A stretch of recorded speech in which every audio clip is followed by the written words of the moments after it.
Hi everyone, Materim here with the November update for the Around the World in 12 Games campaign that Mr. Malorian was running before his untimely departure from Warhammer Fantasy.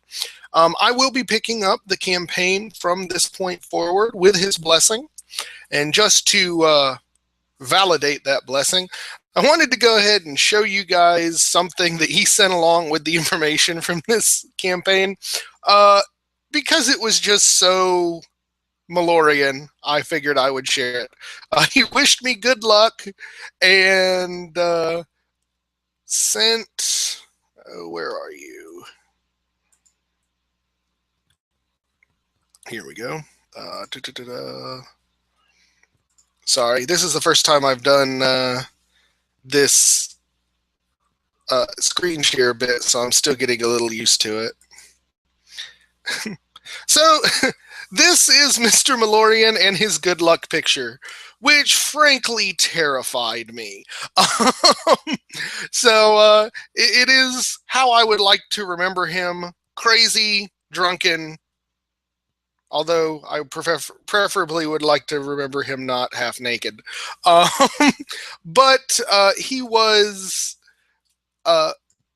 very happy that somebody wanted to continue his work with this campaign, and I was more than happy to, because I've had a lot of fun doing them, and I want to keep that going. So, just as a reminder, the October army was Beastmen, and unfortunately we were a little light as far as the Beastmen battle reports go. I guess it's just a little bit more difficult to get a Beastmen game in, so we're going to go ahead and go through them one by one, and if screen share will work right, I'll be able to show you guys pretty much what we're doing here. So so here we go. So first thing, goodness, blah, blah, blah, blah. I'm showing problems, but first one that we have, once I can figure out how to get this thing working, is from Philomus. He is a relatively reporter. I know he was doing a lot of work on the Tomb Kings thread, but he's just recently started doing battle reports here on YouTube, and I very much enjoyed every one he's done. He is a very good Tomb Kings player. This is, according to this, his 5th battle report, and he takes on the Beastmen at 2,500 points. So definitely go and check him out. Number 2, we have King G, and this is a guy I've actually been following for a long time. I really love the style of his battle reports. He was, I think, one of the first folks that I actually started subscribing to when I started this, and he's got a pretty awesome looking demons army here going up against the Beastmen. So it's definitely good. Definitely check it out. Number 3 is Kingpin himself, Mr. Malorian. In his final farewell battle report, he had the dwarfs take on the Beastmen, and he did it with no war machines. So it was definitely a good, a good and fun battle, and you got to see kind of a different look out of the dwarves, which is pretty impressive. So definitely check that out. Take the opportunity to say your little goodbyes. Next is mine. We had a narrative battle, Beastmen versus the Dark Elves, and we used one of the less common scenarios from the large red rulebook called the Dark Monoliths of Zulgazar. And it was definitely a fun game. Got to see some unusual results, particularly when you consider that the Dark Elves brought big, scary Cauldron of Blood Witch Elf brick, and the Beastmen, well, you definitely want to watch it, but the Beastmen brought their A game. I'll definitely say that much. So definitely go check that out. Next, we have Nick Fensky and another one of his big bad bat reps. Beastman taking on Bretonia, which is always a great matchup, I think, when you have two of the sort of lesser looked at armies. This one is Nick Beastman is one of his main armies, so he's got several of these.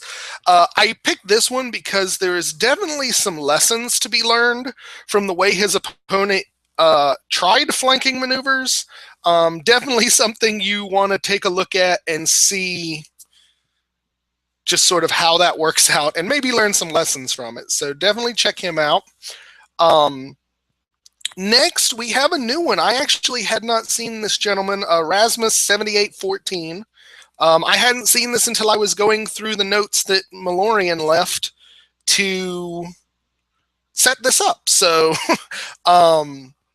he did a new one. I think this is only his. He hasn't done very many. I think he's got 10 subscribers. So let's go out and take a look at his stuff, show him a little bit of love from the community, and let's get that subscriber count up. It'd be awesome if he could get up to 75 or 100 just from participating in this around the world in 12 games. And last but not least, we have Skaven and AZ. He did a Skaven versus Beastman, and he was testing out one of the Alamo scenarios from the GT that he was just recently came back from. So definitely check that out.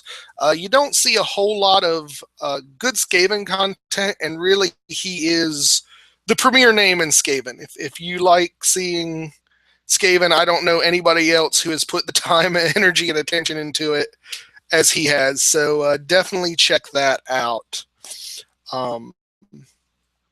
So that is like I said, it was very, very light in terms of battle reports this month. So I'm hoping that we'll get a little bit more in the next month. And I know the real reason all of you have stayed in to see to see this long is to find out the new army. And the new army for November, since it is the month of Turkey Day, I figured I'd take a turkey army, and it's going to be Bretonia. Sorry for all of the Bretonian players out there. I joke because I love. And for those of you, I have actually gotten a few messages that say that folks still don't know what this is.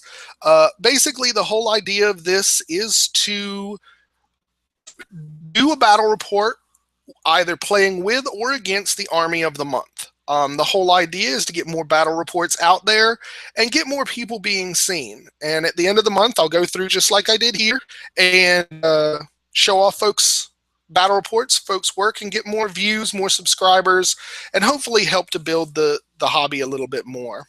So that being said, Bretonia is the army for November. So definitely go ahead and get those battle reports going. You guys can feel free to let me know on the Google Hangout page for the Warhammer YouTubers. You can also send me your links to Josh L. Merritt, MERRITT, @gmail.com. And last little bit I wanted to discuss with this is after this Bretonia month, we only have one more month left, and the Around the World in 12 Games campaign will be completed. However, I think it does add an awful lot to the community, and I would like to keep one going for next year. So some thoughts I've had is maybe do a different scenario every month, something different. So if anybody has any good ideas on how to run one of these online, like once a month YouTube campaigns, definitely shout out to me. I definitely want some feedback. I don't want to necessarily feel like I'm being the Lord High Master of the YouTube campaigns. I want us to do something that's fun and to share what we love about this hobby and what we love about putting together these YouTube videos. So that being said, thank you guys for checking this video out, and I will look forward to seeing all of our Bretonia videos at the end of the month.